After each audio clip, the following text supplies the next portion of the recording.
नमस्कार साथियों, आप सभी का स्वागत करता हूं आपके अपने परिवार फ्यूचर रैंकर्स में। आज हम लोग अपने कैलकुलेशन जो हमारी फास्ट कैलकुलेशन की सीरीज चल रही थी उसकी क्लास या तो मान लो या तो हमारे मैथ की जो स्पेशल क्लास मैथ स्पेशल चलने वाली है उसकी क्लास मान लो। दोनों की क्लास है, दोनों लोग पढ़ सकते हैं इसमें। तो हम लोग आज स्टार्ट करेंगे डिजिटल सम। डिजिटल सम आप कहीं ना कहीं से पढ़े होंगे, ये हमें भी पता है, आपको पता है।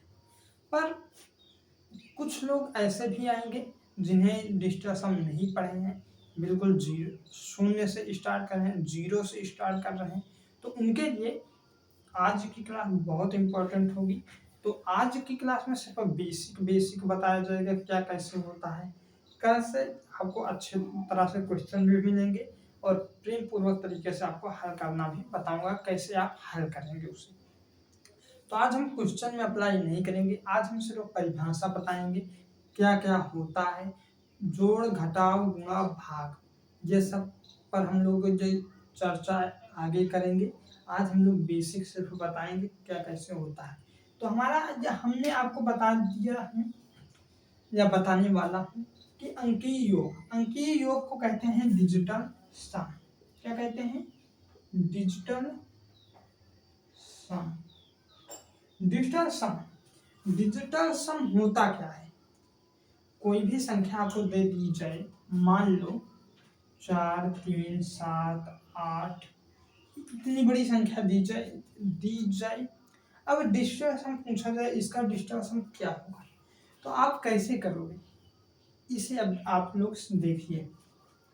तो इसमें क्या होता है, किसी संख्या के सभी संख्याओं को जोड़ने पर प्राप्त एकल अंक को ही डिजिटल सम कहते हैं, यानी अंकीय योग कहते हैं। फिर से एक बार देख लीजिए, किसी संख्या के सभी अंकों को जोड़ने पर एकल अंक को ही डिजिटल सम यानी अंकीय योग कहते हैं। अंकीय योग डिजिटल सम को हिंदी में क्या कहते हैं? अंकीय योग कहते हैं। ये आपको पता होगा, या नहीं पता है तो डिजिटल सम को अंकीय योग कहते हैं। इसकी परिभाषा ये है, किसी संख्या के सभी अंकों को जोड़ने पर एकल अंक को ही अंकीय योग कहते हैं, डिजिटल सम कहते हैं। तो हमने क्या कहा कि 43 78 आपको दे दिया गया है, आपसे पूछा जाए इसका अंकीय योग क्या होगा। इसका अंकीय योग क्या होगा, तो आपको ज्यादा कुछ नहीं करना होता है। और हाँ, डिजिटल सम आप पढ़ने के बाद आपको बता दूं, आप अच्छी तरह से क्वेश्चन पर अप्लाई करने लगोगे, अच्छी तरह से आपको क्वेश्चन करने की ट्रिक मिल जाएगी। जैसे कहीं पर कैलकुलेशन बहुत ज़्यादा हो गया, कहीं कहीं जगह ये नहीं यूज होता है डिजिटल सम, ये आप लोग जान लीजिए। पर कैलकुलेशन कहाँ पर ज़्यादा हो जाता है वहाँ पर डिजिटल सम से ही हम लोग क्वेश्चन बनाते हैं, तो ज़्यादा आसान पड़ता है।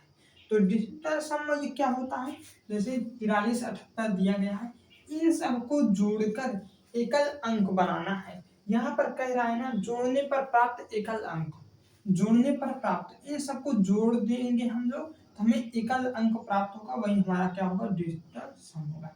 यानी 4 + 3 + 7 + 8, 7 + 8,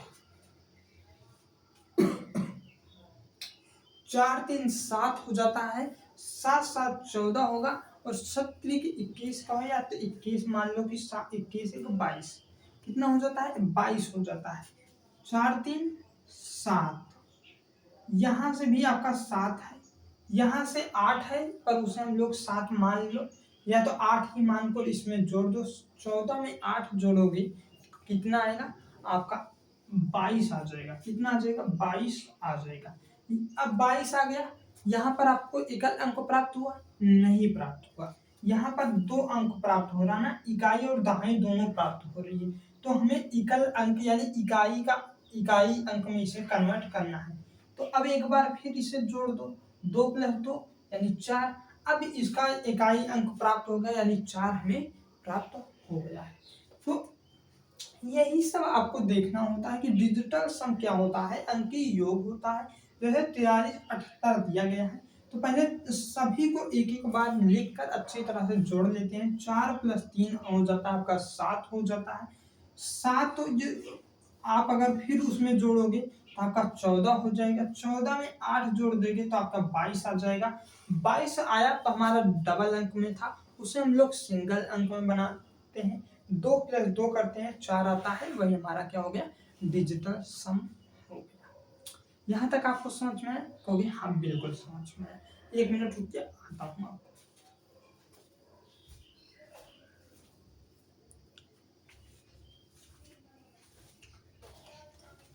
हाँ, तो इतना हो गया? कहोगे हाँ। एक दो एग्जाम्पल लेकर अच्छी तरह से और आपको बताता हूँ, फिर आपको समझाता हूँ क्या कैसे होता है। जैसे मान लो 62 दे दिया गया है। अगर आप 62 का इकाई अंक पूछेगा, अंकीय योग पूछेगा, तो आप कैसे करोगे? 62 का जब पूछेगा तो हम लोग यही करूंगा कि 6 + 2 बराबर कितना हो जाता है, 8 हो जाता है। ये तो एक सिंपल एग्जांपल हो गया इसका, एक ये सिंपल एग्जांपल हो गया। इस तरह आपको कर लेना है। डिजिटल सम का ये एक और नाम होता है, जिसे हम लोग बहुत प्रेम से, जैसे ये जब सब लोग बहुत प्रेम से ये बुलाते हैं तो एक अलग नाम लेते हैं, उसी को हम लोग मान लो डीएस बोल देते हैं, शॉर्टकट। जिसका नाम बहुत बड़ा होता है उसे शॉर्टकट भी बोलते हैं ना, तो वही शॉर्टकट नेम, तो वही आप लोग जान लीजिए डीएस इसका शॉर्टकट नेम है। कहीं कहीं पर ये डीएस बताओ, डिजिटल सम को डीएस कहीं बोल दें तो वहां पर आप लोग समझ लेना। जैसे आपसे कह दिया जाए 7 + 8 इसका डिजिटल 7 8 78 का अंकीय योग डिजिटल सम बताओ। तो जब आपको 78 का अंकीय योग पूछ लेगा तो आप क्या करोगे? तो आपको ज्यादा कुछ नहीं करना है, मात्र इतना सा करना है, 7 + 8 कर देना है, यानी कि इसको जोड़ देना है। और 7 और +8 करोगे तो कितना आएगा आपको अच्छी तरह से पता है कि आ जाता है कितना, 15 आ जाता है। कितना आ जाता है? 15 आ जाता है। जब 15 आ जाएगा, ये 2 अंक है, एक अंक सिंगल अंक नहीं है, एक अंक सिंगल अंक नहीं है, कितना है? डबल अंक है। जब ये डबल अंक आ गया तो इसको कुछ और नहीं, एक बार इसे फिर जोड़ देते हैं, 1 + 5 कर देंगे। जब हम लोग 1 + 5 करेंगे तो यहाँ पर हमें सिंगल अंक मिल जाता है, कितना मिल गया? 6 मिल गया। हाँ, आपको एक और बात बताता हूँ जो इससे भी इम्पोर्टेंट है, किससे? इन सबसे भी इम्पोर्टेंट है। तो इसे इरेज करके पहले उसको समझिए, वहां पर आपको और मजा आएगा, और वही मेन टॉपिक है आज की। तो क्या है, देखिए हमेशा डिजिटल सम जो हमारा डीएस होता है वो हमेशा क्या हो, कौन कौन सी संख्या हो सकता है, कौन कौन सी संख्या हो सकता है, ये देखिए। जैसे आपको बताऊं हम मैं, तो डिजिटल सम आपका 0 से लेकर आपका 9 तक का अंक होता है। 0 हो जाएगा अंकीय, 1 हो जाएगा, 2 हो जाएगा, 3 हो जाएगा, 4 हो जाएगा, 5 भी हो जाएगा, 6 भी हो जाएगा, 7 भी हो जाएगा, 8 भी हो जाएगा, 9 भी हो जाएगा। डिजिटल सम ये मत सोचना कि विषम है सम है, विषम और सम डिजिटल सम में नहीं आता है। यहाँ पर अंक कितने हो सकते हैं? 0 1 2 3 4 5 6 7 और 8 1 9। 9 से जब अगर कहोगे 10 क्यों नहीं हो सकता, तो हम अंकीय योग एकल अंक योग पढ़ते हैं, एकल अंक को ही डिजिटल सम कहते हैं। और ये क्या हो रहा है, ये 2 अंक हो रहा है। ये क्या हो रहा है, 10 कितने में है? 2 अंक में है। कहोगे कैसे 2 अंक में है, हम तो आज तक एक ही अंक में पढ़ते हैं। तो देखिए, जितनी भी दुनिया की ब्रह्मांड में, इस संसार में जितने भी अंक मिलने बने हैं, इन्हीं नवों के मिश्रण से, इन्हीं नवों के कारण बने हैं, इन्हीं नव से ही बने हैं, इन्हीं नव से ये बने हैं। जैसे आपको कहा दिया जाए 10, मैं 10 कह रहा था कि 10 2 अंक में है, 1 अंक में नहीं है, और आप आज तक पढ़ते आए हो कि 10 एक अंक है। तो कहोगे कैसे? तो यहाँ पर देखो 10 जो है आपका एक जीरो मिला है, एक जीरो मिला है, यहाँ से जीरो आता है और यहाँ से एक आ गया, वही आपका बन जाता है 10।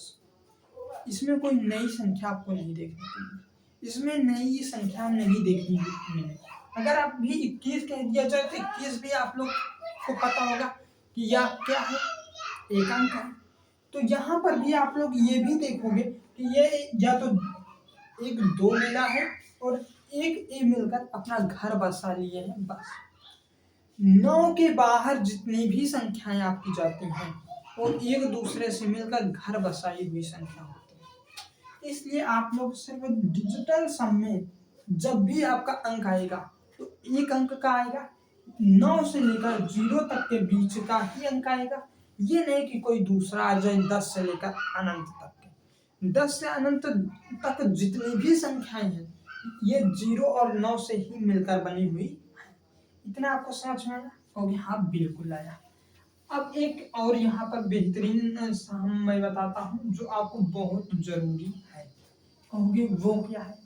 तो उसको ये आप 9 में आप कोई भी संख्या हो उसमें 9 से मल्टीप्लाई करते हैं, 9 से मल्टीप्लाई करते हैं तो आपको एक चीज देखने को मिलेगा। पहले मल्टीप्लाई नहीं, पहले ऐड कर लो। ऐड करोगे तो हमेशा वो जितने भी 9 से ऐड करोगे, जैसे मान लो 2 में 9 ऐड किए, 3 में 9 ऐड किए, 4 में 9 ऐड किए, वो सब आपके इतने से इतने के बीच में ही रहते हैं। कहो कि ये कैसे? तो आओ मैं बताता हूँ कैसे। जैसे आप पहले 1 + 9 कर दिए, 1 + 9 कर दिए, कहोगे हाँ। अगर इनको योग करोगे तो कितना आएगा? 10 आएगा। और आप कहते हैं 10 डिजिटल सम नहीं है, अंकीय योग नहीं है। तो आपको बताता हूँ, 2 + 9 कर दिए, 3 + 9 कर दिए, 4 + 9 कर दिए, 5 + 9 कर दिए, 6 + 9 कर दिए, 7 + 9 कर दिए, 8 + 9 कर दिए और 9 + 9 भी कर दिए। जब कभी भी आपको इस तरह जोड़ आ जाए, जोड़ना, तो क्या कैसे होगा? तो देखिए, जब एक में +9 जोड़ोगे, 2 में 9 जोड़ोगे, 3 में प्लस करोगे, ऐड करोगे 9 को, तो क्या होता है? 9 जब भी आप जोड़ोगे तो यहाँ पर आपका क्या आएगा? 10 आ जाएगा। कहोगे बिल्कुल करेक्ट। 9 में 2 को जोड़ोगे आपका 11 आ जाएगा, बिल्कुल करेक्ट। 9 में 2 को जोड़ोगे 11 आएगा, 9 में 3 को जोड़ोगे 12 आ जाएगा, बिल्कुल करेक्ट। 9 में 4 को जोड़ोगे तो कितना आएगा आपका? 13 आ जाएगा। 9 में 5 जोड़ोगे 14 आएगा, 6 जोड़ दोगे तो 15 आ जाएगा और 7 जोड़ते हो तो 16 आता है और 8 जोड़ते हो तो कितना आ जाता है? 17 आ जाता है और 9 और 9 कर देते हो तो 8 आ जाता है। 9 और 9 करते हो तो कितना आता है? 18 आ जाता है, 18 आ जाता है। अब इन सब का डिजिटल सम देख लीजिए, इन सब का डिजिटल सम देख लीजिए क्या होता है। इन सब का डिजिटल सम जब आप देखोगे तो आपको एक बात समझ में आएगी कि आपका 0 से लेकर 9 तक की ही सभी संख्याएं इनमें हैं। 1 और 0 को कब भी ऐड करोगे, 1 + 0 करोगे 1 आ जाएगा, 1 + 1 करोगे 2 आ जाएगा, 1 + 2 करोगे 3 आ जाएगा, 1 + 3 करोगे 4 आ जाएगा, 1 + 4 करोगे 5 आ जाएगा, 1 + 5 करोगे, 1 + 5 करोगे आपका 6 आ जाएगा, 1 + 6 करोगे आपका 7 आ जाएगा, 1 + 7 करोगे आपका 8 आ जाएगा और 1 + 8 करोगे आपका 9 आ जाएगा, आपका 9 आ जाएगा। तो जितनी भी संख्याएं हैं इतनी ही संख्या से मिलकर बनी है, मैं यही बताना चाहता था। और जब भी आपका कभी पर 9 आता है, 9 आ जाता है, यानी हम 0 + 9 करता हूँ 9 आ जाता है आपका, वहां पर वो 0 के बराबर होता है, यानी 0 के बराबर हो जाता है। कहोगे कैसे? फिर समझाता हूं। अब आप लोग गुणा करके देख लीजिए, जितना 1 2 3 4 5 6 7 8 9 है, इन सब में 9 से मल्टीप्लाई करेंगे और 9 का ही अंकीय योग होंगे। कहोगे कैसे? 1 गुणे 9 कर दो, 2 गुणे 9 कर दो, 3 गुणे 9 कर दो, 4 गुणे 9 कर दो, 5 गुणे 9 करो और 6 गुणे भी 9 कर लो और 7 गुणे 9 कर लो, 8 गुणे भी 9 कर लो और 9 गुणे भी 9 कर लो। देखोगे एक चीज आपको देखने को मिलेगा कि सबका अंकीय योग कितना आता है। जब आप 9 का करोगे तो 9 भी आ जाता है, 9 दूनी का आपका 18 आ जाता है। कहोगे बिल्कुल। और 3 9 का 27 आता है, 4 9 का 36 आता है, 5 9 का 45 आ जाता है, 6 9 का 54 आ जाता है, 7 9 का 63 आ जाता है, 8 9 72 आपका आ जाता है और 9 9 81 आ जाता है। कहोगे हाँ यार बिल्कुल करेक्ट। फिर उसके बाद कहोगे अभी तो 9 कहीं नहीं दिखा। सबका अंकीय योग मैं बोल रहा हूं, अगर आप 1 2 3 4 5 6 7 8 9 इन सबको ऐड करोगे तो आपका अंकीय योग जाकर वहीं पर रहेगा, 1 2 3 4 5 6 7 8 ही आएगा। अगर आप इसमें 9 से मल्टीप्लाई करते हो तो वही आता है 9 ही आएगा। कहोगे हाँ बिल्कुल 9 आ जाएगा। कहोगे हाँ। 1 प्लस 8 करोगे आपका 9 आ जाएगा, 1 प्लस 8 भी करोगे 9 आएगा, 2 प्लस 7 करोगे 9 आएगा, 3 प्लस 6 करोगे वो भी 9, 4 प्लस 5 करोगे वो भी आपका कितना आ जाएगा? 9 आ जाएगा। बिल्कुल करेक्ट। 5 4 9 कर दोगे, जोड़ दोगे 9 ही आएगा। 6 3 भी ऐड करोगे तो 9 ही आएगा और 7 2 करोगे तो 9 आएगा और 8 1 कर दोगे तो वो भी आपका कितना आ जाएगा? 9 ही आ जाएगा, 9 ही आ जाएगा। तो मेरे कहने का मतलब यह है, अगर आप लोग 1 से लेकर 9 तक जितनी भी संख्याएं आपको दिख रही हैं उनमें आप 9 को ऐड करते हो, 9 को जोड़ते हो तो आपको देखने को वही संख्या दोबारा फिर मिल जाएंगी, वही संख्या आपको दोबारा फिर मिल जाएंगी। अगर आप लोग 1 से लेकर 9 तक की संख्याओं में 9 से मल्टीप्लाई करते हो तो आपका अंकीय योग यानी डिजिटल सम हमेशा 9 ही आएगा। ये भी आप लोग याद कर लेना। और यहाँ पर एक चीज और आपको देखने को मिलेगा, जितने में आप 9 को ऐड करे हो इन सब संख्याओं में 10 11 12 13 14 इन सब संख्याओं का सम उन्हीं के बराबर आता है, उन्हीं के बराबर आता है। जैसे हम 1 प्लस 9 किए हमारा कितना आया? 10 आया और 10 का डिजिटल सम 1 ही होता है, यानी इसके ही बराबर होता है। ये आपको समझ में आया? अगर आप लोग 1 का गुणे 9 में करते हो तो उनका भी 9 ही आया और 2 का गुणा 9 में करे तो 18 आया, लेकिन इनका डिजिटल सम अगर देखें तो हमें 9 के बराबर ही मिलता है, 9 के बराबर होता है। बस यही समझ लेना। अब जो हमारी मेन टॉपिक है वो होती है इन्हीं पर जोड़ गुणा घटाना, ये सब। तो इतना आप लोग लिख लेना कि कॉपी में कि जिस संख्या में हम लोग 9 को ऐड कर देते हैं वो वही संख्या दोबारा फिर हमें मिल जाती है, वही संख्या हमारा डिजिटल सम के रूप में दोबारा मिल जाती है। और हाँ, अगर जिसमें हम लोग 9 से क्या कर देते हैं? मल्टीप्लाई कर देते हैं, यानी गुणा कर देते हैं और फिर उनका डिजिटल योग यानी डिजिटल सम निकालने जाएंगे तो हमें क्या मिलेगा? वही ही मिल जाएगा, 9 ही हमारा डिजिटल सम हो जाता है। अब जोड़ हो गया,